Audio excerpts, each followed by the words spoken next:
My name is Jennifer Hale. I am 35, a forensic accountant, and a mother who learned that silence can keep a family dinner peaceful while teaching the wrong people they are allowed to hurt you.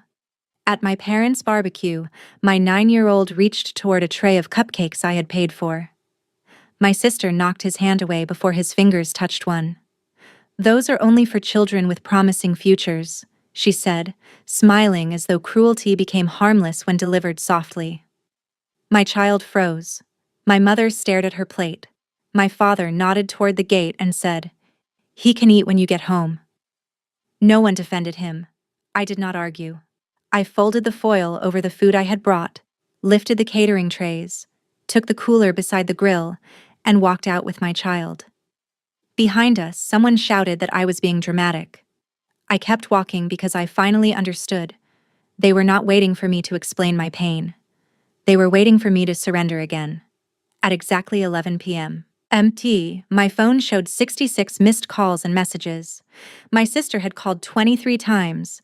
My parents had called 19. The rest came from a lawyer, board members, employees, and a bank vice president.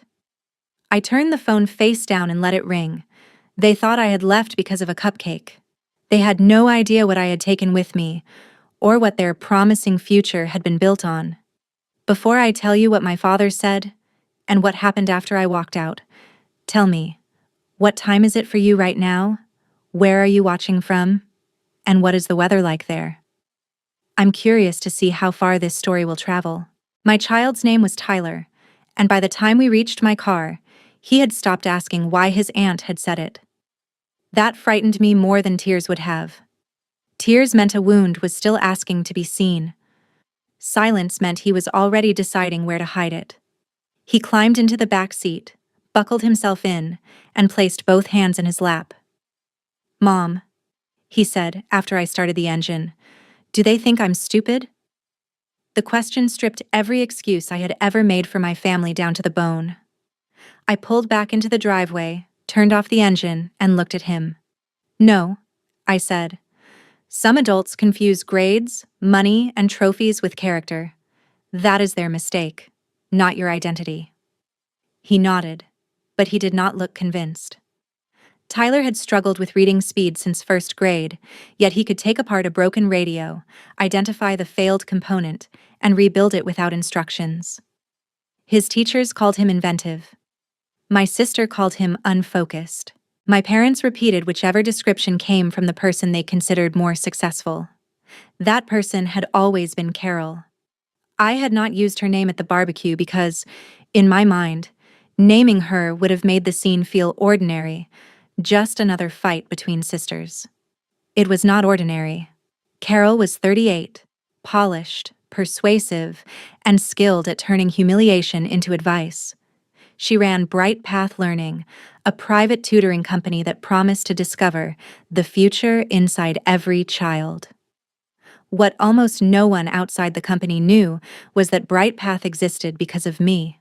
5 years earlier, Carol had brought me a business plan written in colored marker across 12 poster boards. I created the financial model, negotiated the first lease, invested the money left to me by our grandmother, and personally guaranteed the credit line. In exchange, my holding company owned 51% of Bright Path. The remaining shares belonged to Carol and 2 small investors. We agreed that she would be the public founder while I handled risk, compliance, and expansion behind the scenes. She said she needed a success that felt like her own. In reality, it was the same bargain I had made since childhood.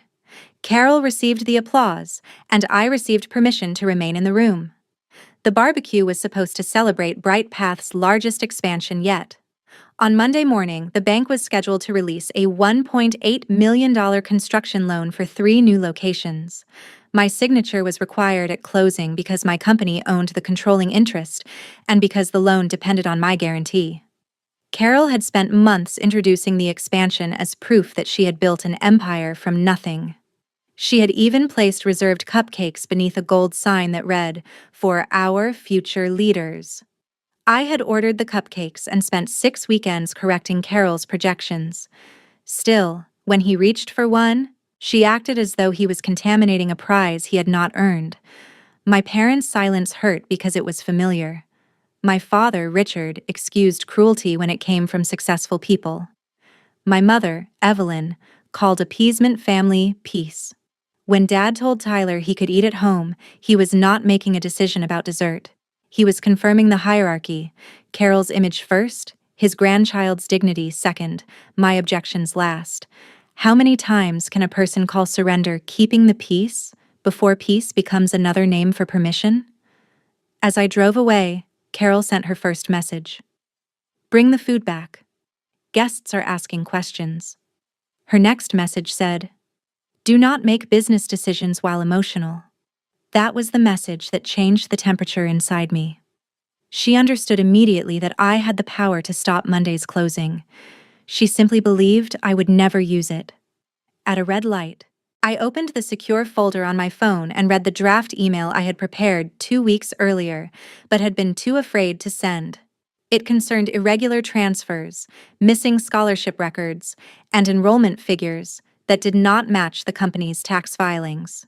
I had planned to confront Carol privately after the expansion. I had told myself that waiting protected the employees. The truth was uglier. Waiting protected me from my parents' disappointment. Tyler watched the messages light up the dashboard. Are we in trouble? He asked. No, I said, and for the first time that day I believed my own answer. We're done accepting it. I drove home, reheated soup, and gave him the chocolate cupcake I had packed before leaving. Then, while he built a small motor from spare parts at the kitchen table, I opened my laptop and stopped protecting the people who had never protected him. I did not send one angry message. I opened Bright Path's operating agreement and followed it line by line. Section 8.4 allowed the majority owner to suspend a pending financing when credible evidence suggested that financial information supplied to a lender might be inaccurate. I attached the unmatched transfers, the conflicting enrollment reports, and the email in which Carol had ordered our bookkeeper to classify personal promotional expenses as student outreach. At 8:41 p.m., I notified the bank that I could not certify the closing package. At 8:49, I requested an emergency independent audit. At 9:03, I informed the board that no funds should move until the audit committee reviewed the discrepancies. Then I called my attorney, Naomi Chen, and asked one question. Can I protect the company without protecting Carol? Naomi had represented Bright Path since its first lease. She knew every concession I had made, and every time Carol had called basic oversight a personal attack. You can, she said. But once the bank receives this, she will know the era of informal forgiveness is over. It ended in my parents' backyard, I replied. The decision felt like opening sealed envelopes in reverse order. The newest document sat on top, a marketing invoice for $32,000. Beneath it was a transfer to a luxury event company owned by Carol's friend. Beneath that was a scholarship ledger with 11 names but only 6 signed applications. Beneath that was an email from our operations director asking why Carol had raised projected enrollment by 40% 2 days before the loan package went to the bank. For months, I had noticed small fractures.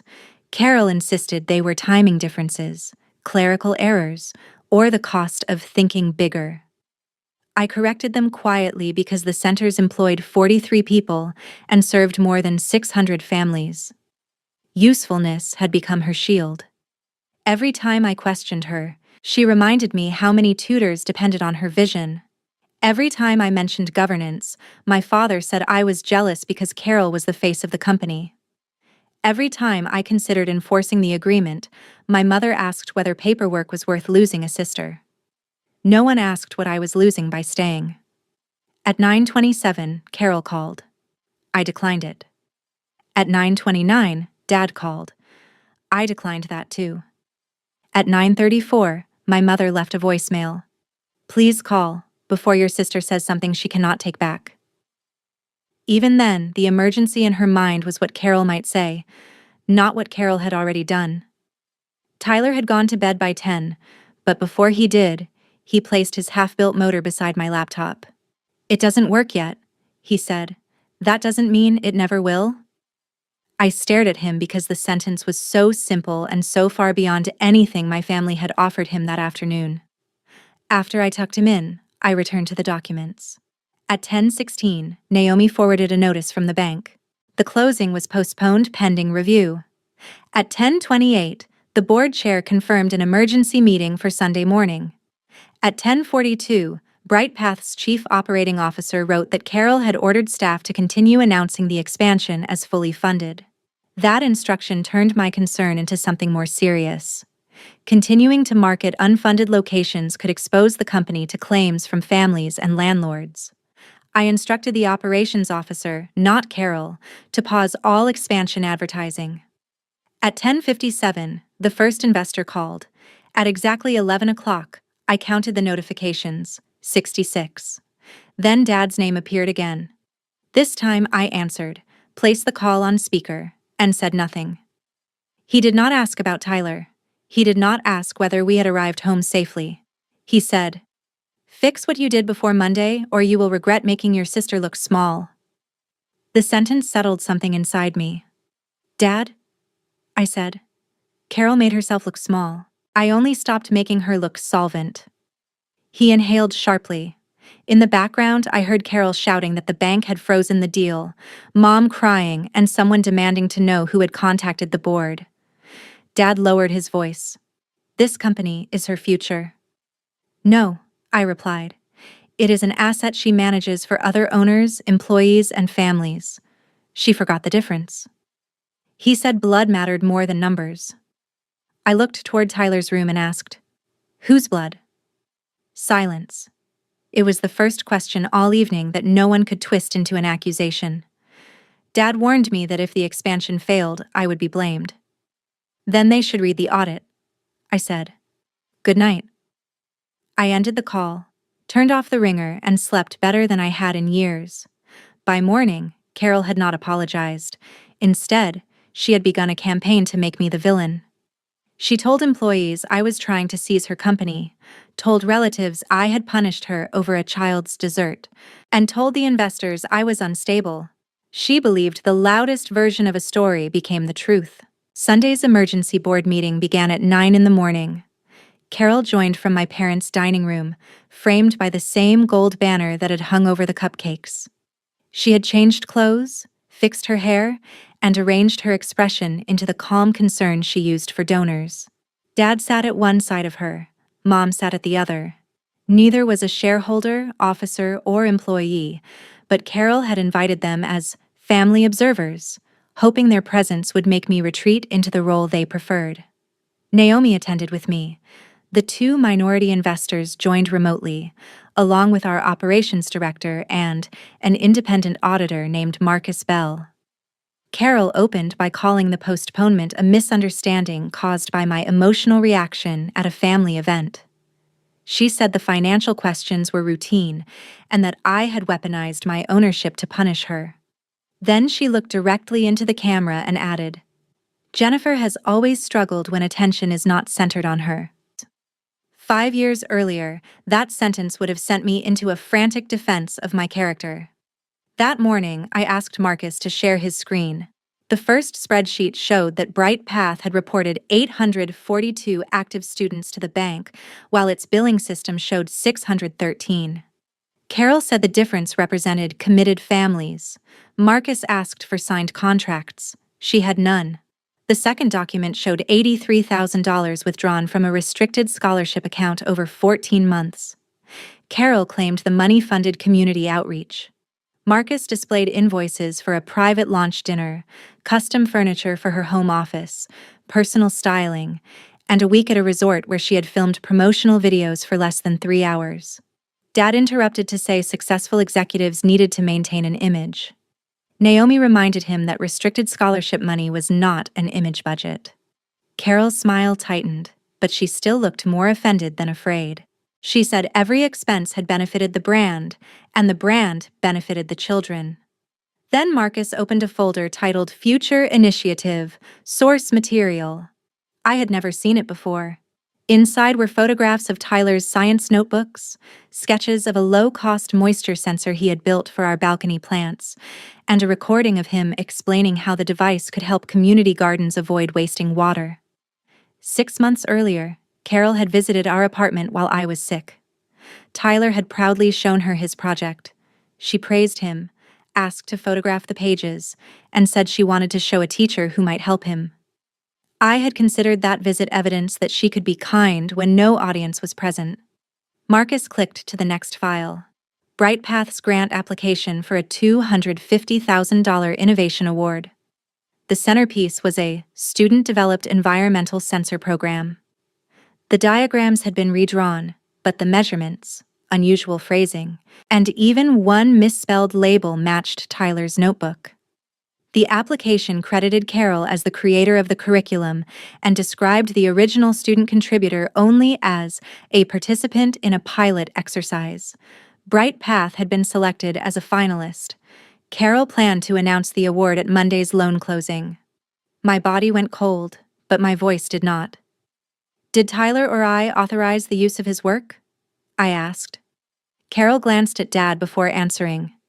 It was a child's craft project. I developed it into something useful. There it was. The whole family system in one sentence.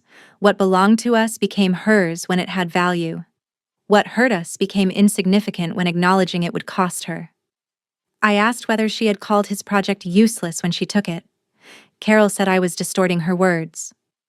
Marcus then played an audio memo attached to the grant folder. Carol's voice filled the meeting. Keep the boy's name out of it. His school record weakens the future leader narrative. No one spoke. Even Dad looked away. Was the Cupcake comment cruel because it was spontaneous, or worse because it revealed a judgment Carol had already converted into policy? I did not ask the question aloud. The documents asked it for me. One investor demanded an immediate vote to suspend Carol as chief executive pending the audit. The other seconded it. Under the operating agreement, my majority vote would decide the result. Carol leaned toward the camera.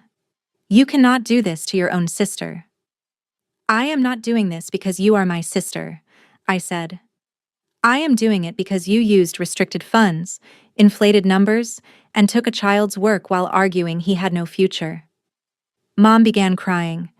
Dad told me to pause the vote and settle privately. I looked at them both. Privately is where this behavior survived. I voted yes. Carol was suspended. Her access to company accounts was revoked, and all public announcements about the grant were canceled. She did not lose everything in that moment, but she lost the one thing she had treated as permanent: control. As the meeting ended, she whispered, "You will destroy BrightPath just to prove you matter." I closed my laptop and answered, "No, I am finally separating BrightPath from the person destroying it." Carol did not respond to suspension with reflection. She responded with a story. By noon, relatives were forwarding me a message she had posted in a private family group. My sister used her disabled child as an excuse to steal the company I built. Tyler was not disabled, and I had never described him that way. Carol had chosen the word because she knew our relatives would either pity him or question his ability, and both reactions served her. I took a screenshot, sent it to Naomi, and refused to answer in the group. 10 minutes later, Carol posted a photograph of herself outside BrightPath with a caption about surviving betrayal. Employees began receiving calls from parents asking whether the centers were closing. Tutors worried about their paychecks. She had been suspended to protect the company, yet she was willing to frighten every family attached to it if fear helped restore her authority. I authorized the operations director to send a factual notice. All current centers would remain open, payroll was secure, and an independent review concerned only the expansion and executive conduct. No names, no accusations, no family details. That contrast mattered. Carol needed an audience. I needed a record. By afternoon, the record grew worse. Marcus found that she had submitted Tyler's photographs to the grant committee after removing identifying metadata. He also found 3 emails in which she instructed a marketing contractor to describe the sensor project as evidence that BrightPath's methods could transform underperforming children into future innovators. Tyler had never been enrolled at BrightPath. Carol had used his work to prove her program's success, while using his academic struggles to erase him from the credit. When Naomi contacted the Grant Foundation, its counsel requested the source files and immediately suspended BrightPath's application. The foundation also notified the local education partnership that had featured Carol as a keynote speaker. By evening, the keynote invitation was withdrawn. That was when her husband, Evan, called me. He had stayed mostly silent at the barbecue, busy near the grill while Carol blocked Tyler's hand. I had resented him for not intervening, but his voice now sounded less defensive than stunned. He said Carol had told him the expansion was fully funded and the grant award nearly guaranteed. She had also told him that the company had paid back every dollar I invested. None of that was true. He asked whether the resort trip had really come from scholarship money. I sent him the auditor's preliminary list and told him to speak with his own lawyer.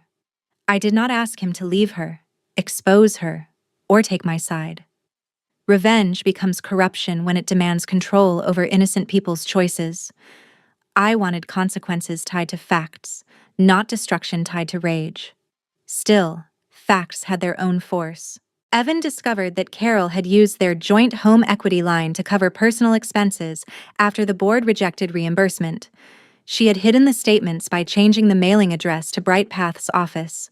He moved into a hotel that night and froze their joint discretionary account. My parents called this another catastrophe I had caused. Dad left a voicemail saying, "A decent sister would have warned her before involving outsiders." I saved it. Then I opened the oldest document in the audit file, an email from 3 years earlier in which I had warned Carol that restricted money required separate accounting. Her reply read, "Stop acting like my supervisor. You are lucky I let you be part of my vision." I forwarded both messages to Dad with one sentence. She was warned. He did not answer. The next morning, Mom came to my apartment carrying a bakery box. I met her in the hallway so Tyler would not hear us. She held out 6 cupcakes as if symmetry could repair humiliation. "Your sister was wrong," she said, "but losing the loan, the grant, and maybe her marriage is too much." "Which consequence did I invent?" I asked. Mom blinked. "You started the audit." "No. I stopped preventing one." She asked me to reinstate Carol long enough for the loan to close, promising the family would handle the rest privately. I told her the bank would not rely on numbers we could not verify, and I would not guarantee debt for an executive who had lied to lenders. Mom's expression hardened. "So you are choosing business over family?" "Carol chose herself over both." I pointed to the bakery box. "And you are still trying to replace accountability with dessert." She left the box on the floor and walked away. I threw it out unopened. That evening, Tyler asked why Grandma had visited. I told him the adults were dealing with a problem at work. He studied me for a moment and asked, "Is it because I touched the cupcake?" I knelt until we were eye to eye. "No. The cupcake showed me a problem that was already there. You did nothing wrong." He exhaled and the tension left his shoulders. That small release mattered more than every frantic call on my phone. Carol had built her power by teaching people to carry guilt that belonged to her. I would not let her place even 1 ounce of it on him. The final board hearing took place 9 days after the barbecue in BrightPath's largest classroom. I chose the location because the company belonged to the students and employees affected by the decision, not to our family mythology. The board sat at a row of tables. Marcus presented the completed audit. Naomi attended as company counsel, and an outside employment attorney advised us on the suspension. Carol arrived with her own lawyer, Evan, and my parents. Evan sat apart from her. My parents tried to sit beside the board until Naomi explained that they were witnesses, not decision-makers. For the first time in my life, someone enforced a boundary before I had to defend it. The audit confirmed that Carol had diverted $118,400 in restricted and company funds, overstated projected enrollment, concealed related party vendors, and submitted Tyler's work without permission. It also found that she had instructed an employee to backdate 2 approval forms after the bank requested support. The employee had refused and preserved the messages. Carol's lawyer argued that the spending reflected aggressive marketing, not theft, and that the numbers were optimistic estimates. Marcus replied that optimism did not create signatures, students, or authorization. Then the operations director described years of intimidation. Carol rewarded employees who supported her public image and excluded those who raised compliance concerns. 3 written statements followed. One tutor said Carol had ordered her to remove a scholarship applicant because the child's parents would not photograph well. Another employee said Carol had reserved program places for donors while publicly claiming selection was need-based. The third described being told that compassion was bad branding. Carol listened with her jaw set. When she finally spoke, she did not apologize. She said Bright Path would never have grown without her willingness to make hard choices. She called the audit a technical ambush and Tyler's project raw material that any competent educator could have improved. Evan closed his eyes. Mom whispered her name as a warning. Dad stared at the floor. Carol continued, looking at me. Jennifer has always wanted what I have. She hides behind spreadsheets because she cannot inspire people. I waited until she finished. You are right about one thing, I said. You inspired people. Some were inspired to stay silent. Some were inspired to change records. Some were inspired to believe children only matter when they improve your image. That is why inspiration without accountability is dangerous. The board voted on 4 resolutions. Carol was removed as chief executive and terminated for cause. Her remaining ownership distributions would be withheld, as allowed by the operating agreement, until the company recovered misused funds and legal costs. The expansion was reduced from 3 locations to 1, funded without my personal guarantee after 6 months of verified performance. Bright Path would notify affected donors, repay the scholarship account, and formally correct the grant submission to identify Tyler as the original creator. Finally, an independent executive would lead the company while employees elected a non-management representative to the board. Every resolution passed. Carol lost her title, access, salary, public platform, and the right to present herself as the unquestioned founder. The Grant Foundation barred her from serving on its funded programs for 5 years. The education partnership canceled 2 additional appearances. Evan's lawyer delivered a separation proposal after the hearing. Whether their marriage survived would be their decision, but secrecy would no longer make it easy. Carol looked around the room as if waiting for Dad to reverse the vote through force of disappointment. He could not. Say something, she demanded. Dad's face had aged in 9 days. Did you take the boy's work? He asked.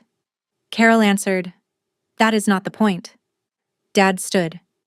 It is the only point I understand. He left the room. Mom followed, then stopped beside me. Are you happy now? She asked. It was the question families use when they want the person who exposed the damage to feel ashamed of the wreckage. No, I said. I am responsible now. Carol heard me. For the first time, she had no room, title, parent, or frightened employee willing to translate her consequences into my cruelty. She gathered her papers and walked out alone. The consequences did not end when Carol left the hearing. Real accountability rarely arrives as one dramatic collapse. It arrives in smaller doors that no longer open. Bright Path removed her biography from its website. She sold her new car to begin reimbursing the company and placed her house on the market after Evan refused to use joint savings to cover debts she had hidden. My parents asked to visit Tyler 2 weeks later. I met them first at a quiet cafe and gave them 3 conditions. They would not minimize the barbecue, they would not ask him to comfort them, and they would not mention Carol's losses as though he had caused them. Dad bristled at being given rules. I reminded him that the last time he made the rules, a child was denied food in a yard full of adults. He lowered his eyes and agreed. During the visit, Mom told Tyler, "I should have spoken when your aunt was unkind." Dad took longer. He sat across from Tyler at our kitchen table, beside the repaired motor that now spun a tiny paper wheel. "What I said at the barbecue was wrong," he finally said.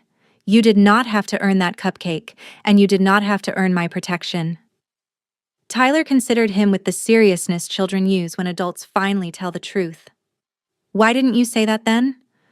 Dad opened his mouth, closed it, and answered, "Because I was afraid of upsetting the wrong person." Tyler looked toward me. I did not rescue Dad from the discomfort. "Was I the right person to upset?" he asked. Dad's face folded. "No." That was the first useful apology my father had ever given because it did not ask to be admired. It simply named the failure.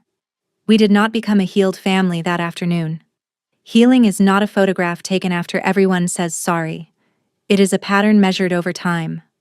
My parents began therapy, stopped carrying Carol's messages, and accepted that access to Tyler depended on consistent respect. Carol herself sent no apology for nearly a month. Her first email described her losses before saying she was sorry if Tyler misunderstood an adult joke. I replied with 2 sentences. "He understood you correctly. Contact me again only when you are prepared to name what you did without making him responsible for interpreting it." 3 weeks later, a second email arrived. It was shorter. She admitted she had taken his project because she believed crediting him would weaken the grant story. She admitted the cupcake comment was meant to remind me that she controlled the family gathering. She admitted she had expected our parents to support her and me to retreat. Then she wrote, "I thought your silence meant I was stronger." I read that line twice. My silence had never been agreement, but I had used it so often that everyone, including me, had mistaken endurance for virtue. I did not forgive Carol. I told her that any future contact would depend on repayment, cooperation with the company's corrective filings, individual therapy, and a direct apology to Tyler approved by his counselor. Forgiveness, if it ever came, would not restore her access to the places where she had caused harm. A boundary is not revenge postponed. It is the architecture that keeps revenge from becoming necessary again. Bright Path survived, repaid the scholarship account, and published transparent selection criteria. We withdrew the 3-location expansion and opened one smaller center the following spring. The first room was a workshop where students could build, repair, and test ideas without being ranked by how impressive they looked on paper. The Grant Foundation allowed Bright Path to submit a corrected application the next year. Tyler received full credit for the original sensor concept, but I refused a special award for him from the company because I did not want another adult institution using him to repair its image. Instead, the foundation invited him to demonstrate the project alongside other young inventors. He stood behind a folding table, explained the sensor in a voice that shook only once, and answered every question. At the end, a student asked whether he had always known the invention would work. Tyler smiled and said, "No. I just knew not working yet wasn't the same as having no future." I had to look away for a moment. Not because he had proven Carol wrong. His worth had never depended on defeating her prediction. I looked away because he no longer carried her prediction as a question. On the anniversary of the barbecue, Tyler and I hosted a small cookout in the courtyard of our building. We invited friends, tutors, neighbors, and several Bright Path families. The food sat on one long table where everyone served themselves. At the center was a tray of chocolate cupcakes. There were no labels, no reserved rows, and no adults deciding whose future qualified them for sweetness. Tyler took the first one, then handed the next to a shy child standing behind him. My phone stayed quiet in my pocket. The 66 calls that once felt like an approaching storm had become evidence of how many people panicked when one woman finally stopped absorbing the consequences meant for them. Carol had lost the company she treated as a throne, the reputation she built from borrowed work, the financial security she risked for appearances, and the automatic loyalty of the family members who had protected her. I had lost something too. The fantasy that keeping everyone close was the same as keeping my child safe. It was a painful trade, but an honest one. So tell me, when a family asks you to preserve peace by sacrificing someone quieter, is that peace worth keeping? And when the person causing the harm finally faces the cost, is that revenge? Or is it simply the bill arriving at the correct address? I watched Tyler laugh with chocolate frosting at the corner of his mouth and knew my answer. A promising future is not a prize handed out by the loudest person at the table. It begins the moment someone refuses to let cruelty define who deserves a place there. Thank you for joining us through this story. All characters, conversations, and outcomes are fictional and created only for entertainment and dramatic reflection. We hope it reminds you that someone can be part of your past without deserving a place into your future. Growth sometimes means honoring what you learned without returning to what hurt you.